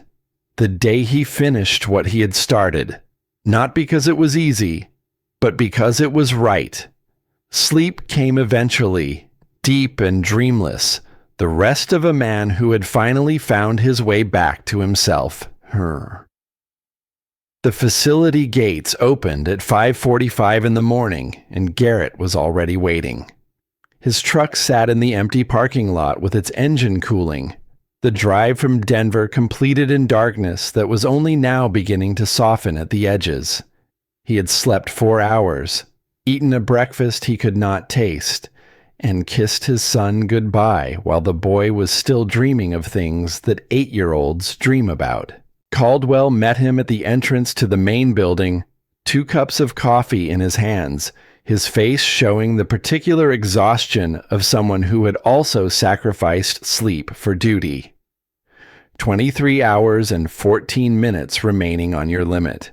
4 assessments to complete. He handed one of the cups to Garrett. The other recruits finish these over 2 days with rest periods. You will be doing them consecutively with minimal breaks. Garrett accepted the coffee and drank without tasting. What is first? Physical endurance composite. 4 hours minimum. Running, obstacles, combat simulation. Most recruits lose 15 to 20% of their capacity by the end. You will be starting with whatever you have left after the past 3 days. Then, we should not waste time talking about it. Caldwell almost smiled. Something that might have been pride flickered across his features before professional neutrality reasserted itself. The course is ready. So are the evaluators. He paused and met Garrett's eyes with an intensity that carried weight beyond words. Whatever happens today, Holden, I want you to know that I have never seen anyone fight harder for something they believed in. Your wife chose well when she chose you. Garrett felt the letter pressing against his chest, Meredith's words warming the space above his heart. She did not choose me. We chose each other. Every day for 12 years, we kept choosing. That is what love is. Not a single decision, but 1,000 small ones that add up to a life. He set down the empty coffee cup and walked toward the course that would determine everything. The first hour destroyed his legs. The running segments alternated between sprints and distance work, each transition designed to prevent his muscles from finding a sustainable rhythm. His lungs burned with the familiar fire of oxygen debt.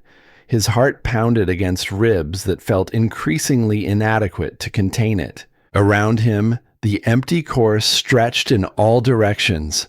No other recruits to pace himself against. No crowd to witness his struggle or his triumph. He thought about Caleb in the hospital bed, small and pale, and fighting for breath. He thought about Meredith in the final weeks, her body failing while her spirit refused to surrender.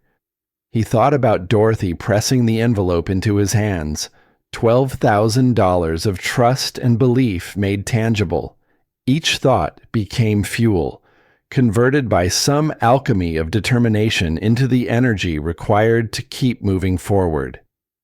The second hour introduced obstacles that demanded strength his body was not certain it still possessed.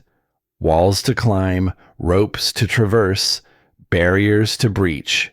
His hands tore open on rough surfaces, and he kept climbing. His shoulders screamed with the accumulated damage of exertion, and he kept pulling.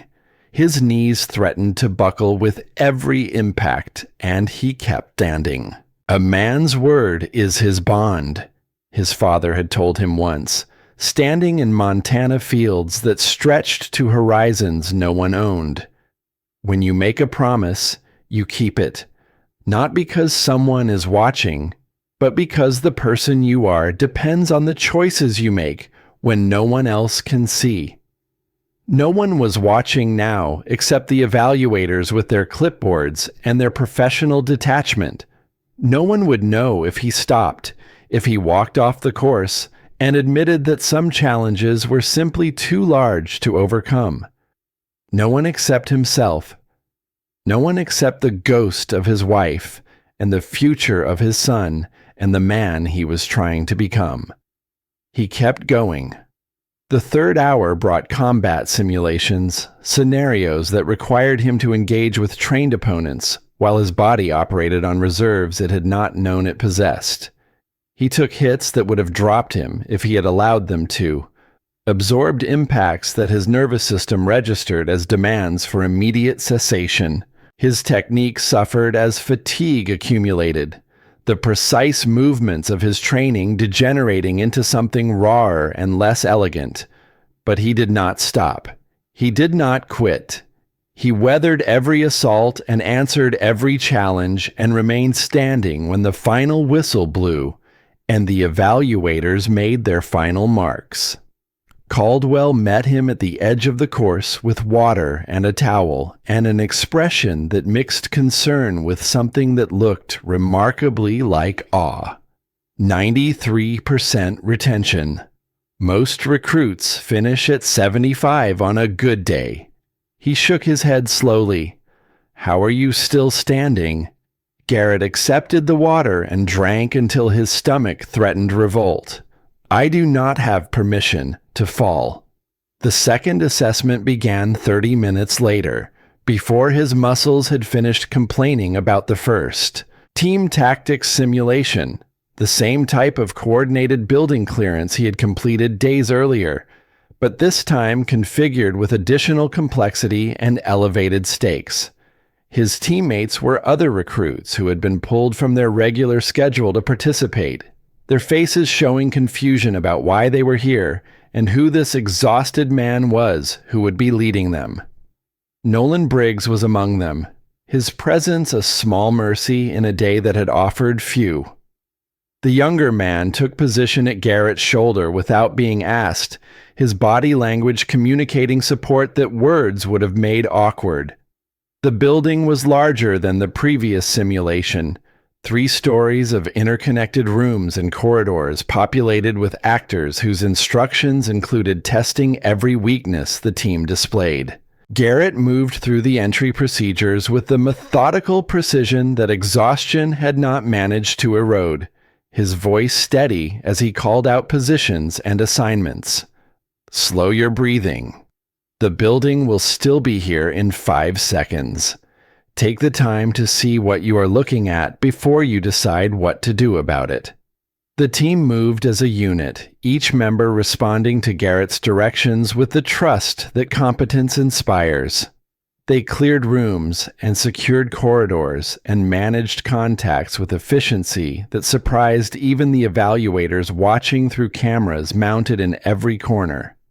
The final room contained a simulated hostage situation, 3 actors playing victims, and 1 playing a captor whose desperation had been dialed to maximum intensity.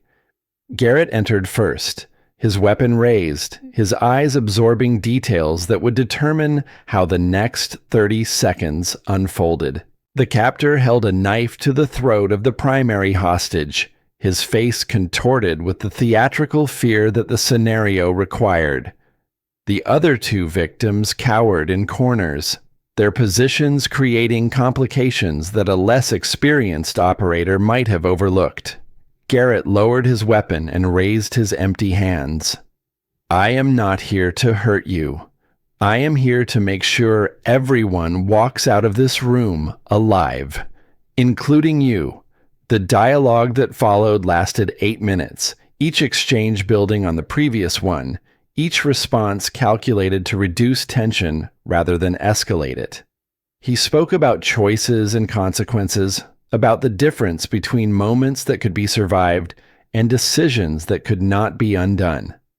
He spoke about children who needed their fathers and wives who needed their husbands, and the particular tragedy of lives destroyed by single instance of irreversible action. When the actor finally lowered his knife and allowed himself to be guided away from his hostage, the silence in the room had the quality of breath released after too long underwater. The team completed the extraction without further incident, their movements reflecting the confidence that successful resolution provides. Caldwell was waiting when they emerged from the building. Fastest completion time for that scenario configuration in 6 years. And you talked down the captor without physical intervention.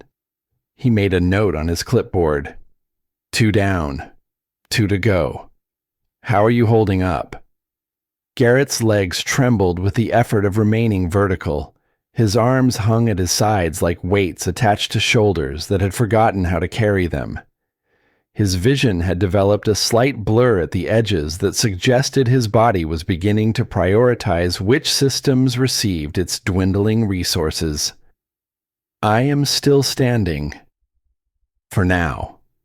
The third assessment starts in 20 minutes. Legal and ethical examination. 3 hours of written and oral testing on procedures, protocols, and judgment scenarios. Garrett nodded and found a bench where he could sit without his legs choosing their own moment to surrender. The examination room was climate controlled to a temperature that encouraged alertness without comfort. Garrett sat at a desk with a testing booklet in front of him and a proctor watching from the front of the room with the professional disinterest of someone who had administered thousands of similar evaluations. The written portion covered territory he had studied during his months of preparation, questions about constitutional rights and use of force continuums, and the particular responsibilities that came with wearing a badge. His pen moved across answer sheets with a steadiness that surprised him, muscle memory from his original training combining with more recent study to produce responses that felt correct even when his conscious mind could not fully verify them. The oral portion was harder. An evaluator sat across from him and presented scenarios that had no clear right answers, situations where competing values demanded prioritization and every choice carried costs. He spoke about the weight of decisions made in moments when time did not allow for careful consideration. He spoke about the difference between legal authority and moral obligation. He spoke about the people his choices would affect, the families who would remember whether the officer who encountered their loved one had chosen wisdom or expedience. Why do you want to be a police officer? The question came near the end, simple enough to seem like formality, complex enough to reveal everything about the person who answered it. Because my wife believed I could protect people who could not protect themselves. Because my son needs to see his father doing something that matters. Because I spent 8 years learning what it means to feel helpless, and I never want another family to feel that way if there is anything I can do to prevent it. The evaluator made a final note and told him he could go. The fourth assessment waited in the gymnasium, configured as a complex scenario that combined physical, tactical, and psychological elements into a single, extended evaluation. Garrett stood at the entrance and read the briefing materials with eyes that wanted to close and a mind that refused to let them. Active threat situation. Armed individual has taken hostages in a commercial building. Civilian casualties have already occurred. Local resources are overwhelmed. You are the first responder with relevant training to arrive on scene. The scenario was designed to test integration, the ability to apply everything a candidate had learned in a single high-pressure situation. It was also designed to break people, to push them past the limits of their preparation and reveal what remained when technique and training fell away. Garrett entered the simulated building and felt the weight of every hour since he had arrived that morning pressing against his shoulders. His body moved on something beyond willpower, some reserve that existed in the space between determination and collapse. His mind processed information through filters that exhaustion had simplified but not disabled. The first contact came in a corridor, an actor playing a wounded civilian whose screams for help competed with the tactical requirements of the situation. Garrett assessed and triaged and made decisions that the evaluators would analyze frame by frame in the hours after this was over. He provided what aid he could and moved forward because stopping was not an option the scenario allowed.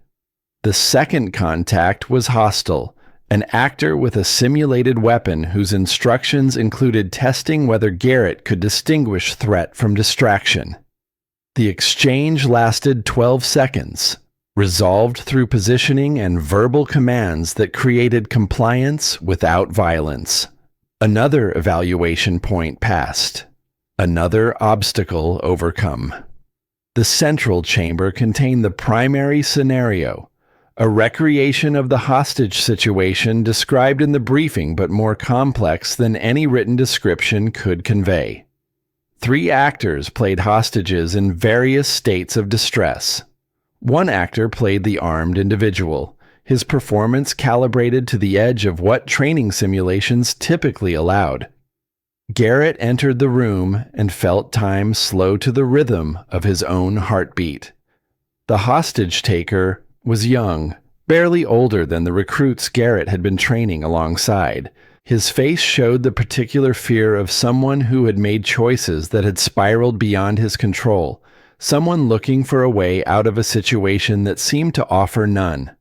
One of the hostages was a child, 8 years old, maybe 9, with brown hair and wide eyes that tracked every movement in the room with the hypervigilance of terror. Garrett saw Caleb. He saw his son in that hospital bed, small and vulnerable, and depending on adults to make decisions that would determine whether he survived. He saw every child who had ever been caught in circumstances they did not create and could not escape. He holstered his weapon.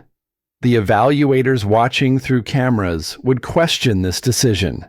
The protocols called for maintaining armed readiness until the threat was neutralized. But Garrett understood something that protocols could not capture. Something about human beings and fear and the difference between confrontation and connection. I know you are scared. I am scared too. But we can figure this out together if you let me help. The hostage taker's weapon trembled. His eyes darted between Garrett and the hostages and the exits that offered no real escape. You do not understand. They will not let me go. They will lock me up forever. Maybe, maybe not. But right now, in this room, you have a choice. You can make this worse, or you can make it better. You can add to the harm, or you can stop it here. The people you are hurting, they have families, children, people who love them and need them, just like someone somewhere loves you and needs you.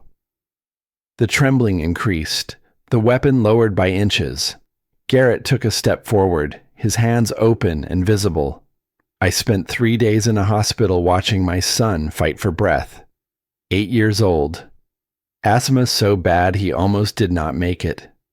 The whole time I was there, I kept thinking about all the things I had not told him, all the moments I had wasted, all the time I thought I had that suddenly might not exist anymore. He paused and let the weight of truth settle into the space between them. Whatever brought you here, whatever you think you have done that cannot be forgiven, it is not worth taking that from someone else. It is not worth making another father sit beside a bed wondering if his child will wake up. The weapon lowered completely. The actor's face shifted from performance to something that looked remarkably like genuine emotion. I do not want to hurt anyone. I never wanted to hurt anyone. Then do not. Put the weapon down and let me help you. Let me help all of us walk out of here. The seconds stretched like hours. Then the weapon clattered to the floor, and the actor stepped back, and Garrett moved forward to secure both the individual and the hostages with movements that his exhausted body somehow still remembered. The scenario ended. The lights came up. The evaluators emerged from their observation posts with expressions that ranged from professional approval to something that might have been moved. Caldwell reached him first. That was the most effective hostage resolution I have witnessed in 30 years of training officers. You did not just pass, Holden. You set a standard that future candidates will be measured against. Garrett's legs finally chose their moment to surrender. He sat down on the floor of the gymnasium and let the exhaustion wash over him in waves that no longer needed to be resisted. Is it over? The assessments are over. You completed all 4 within the time limit. Caldwell crouched beside him with an expression that had abandoned professional distance entirely. You did it, Garrett. You actually did it. The words took a moment to penetrate the fog of fatigue that surrounded his consciousness. When they finally registered, he felt something release in his chest. A tension that had been building for days or weeks or months finally allowed to dissipate. He thought about Caleb at home with Dorothy, waiting for news. He thought about Meredith's letter pressed against his heart, her words supporting him through everything that had just happened. He thought about the future that had seemed impossible yesterday and was now beginning to take shape. Can I call my son? Caldwell handed him a phone. Take all the time you need. The graduation ceremony filled the main hall of the training facility with the particular energy of accomplishment witnessed and validated. 12 recruits stood in formation at the front of the room, their uniforms pressed sharp, their faces holding the carefully neutral expressions that formality demanded. Garrett Holden stood among them, his body still carrying the residual exhaustion of everything the past weeks had required, his mind finally quiet enough to absorb the magnitude of what was happening. Caleb sat in the front row beside Dorothy, his small frame practically vibrating with excitement he could barely contain. His breathing was steady now, the new medications doing their work, his face showing color that had been absent during those terrifying hours in the hospital. He held a piece of paper in his hands, folded and refolded until the creases had become permanent, the drawing he had made weeks ago of a police officer standing beside a patrol car.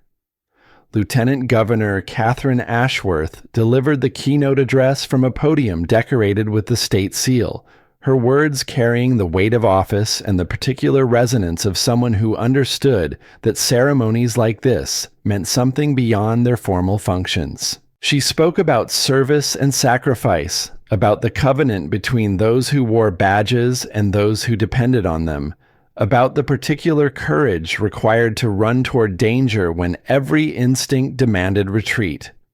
Caldwell stood to the side of the stage, his clipboard finally absent, his hands clasped behind his back in a posture that suggested both pride and relief. His eyes moved across the graduating class and lingered on Garrett with an expression that communicated everything their professional relationship had prevented him from saying directly. The names were called in alphabetical order.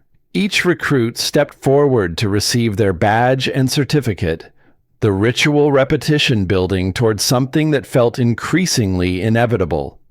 When Caldwell's voice finally pronounced the name that mattered most, Garrett walked to the podium on legs that no longer trembled. Ashworth pinned the badge to his chest with the practiced efficiency of someone who had performed this action many times before. But she paused afterward, her hand resting briefly on his shoulder, her voice dropping low enough that only he could hear. "Sergeant Caldwell told me your story. About your wife, about the 8 years, about what you endured to be standing here today." She met his eyes with an intensity that cut through the formality of the moment. "This state is fortunate to have you, Officer Holden. Your family would be proud." As Garrett turned to leave the podium, he noticed 2 figures standing at the back of the hall, near the exit. Colonel Warren Langford stood with his arms crossed, his face unreadable, his uniform as sharp as it had been the day he had tried to intimidate Garrett into surrender.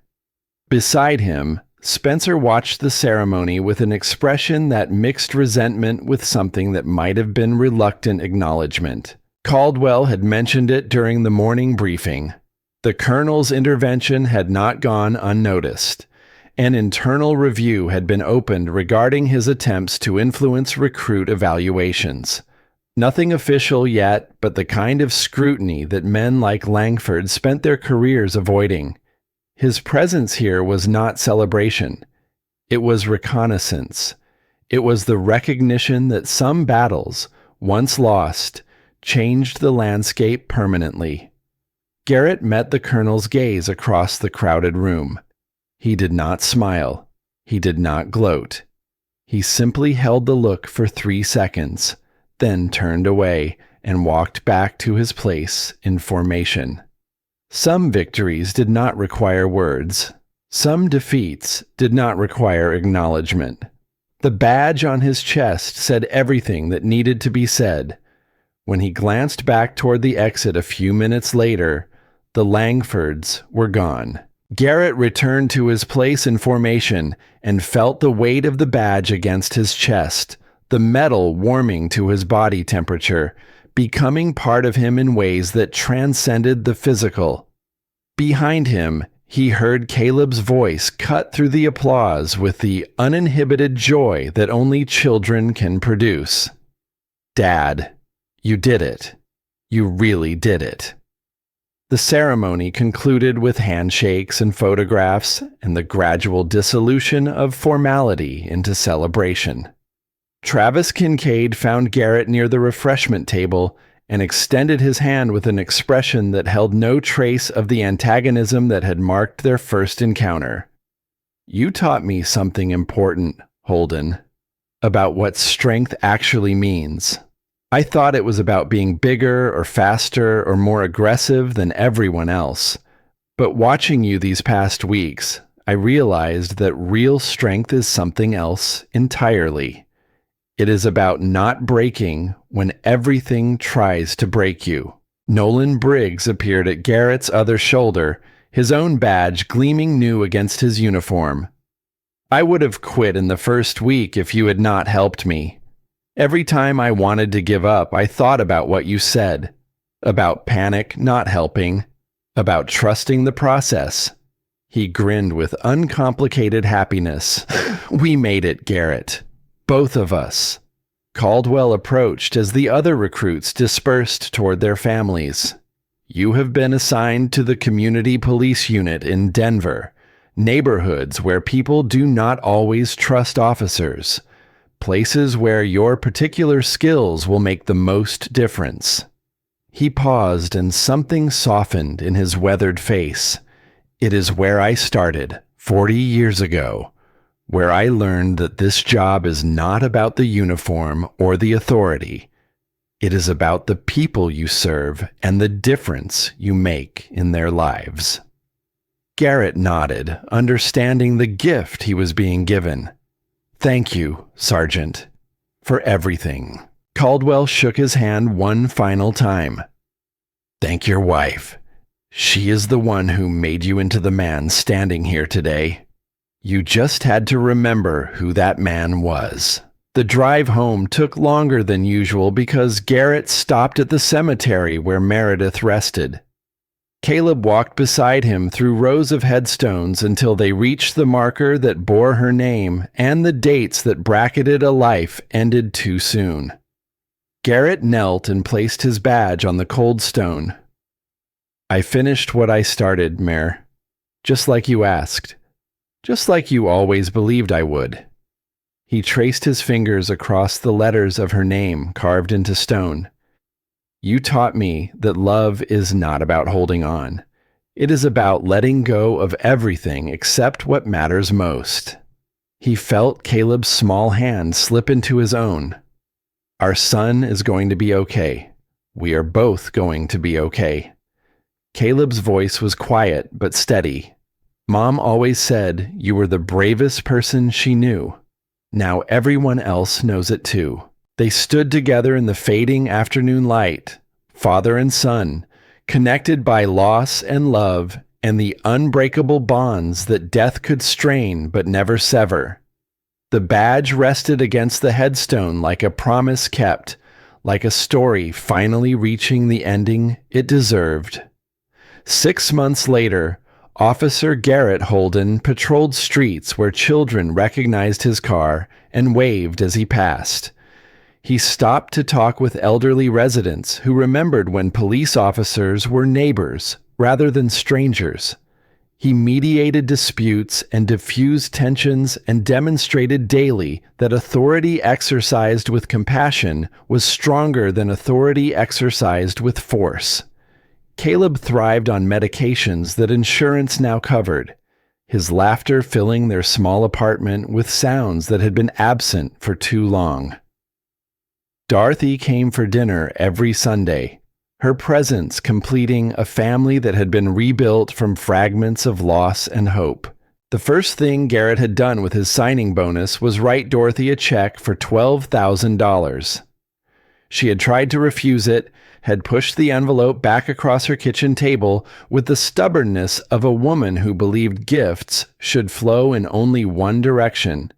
But Garrett had taken her hands and told her that some debts were not about money. They were about honor.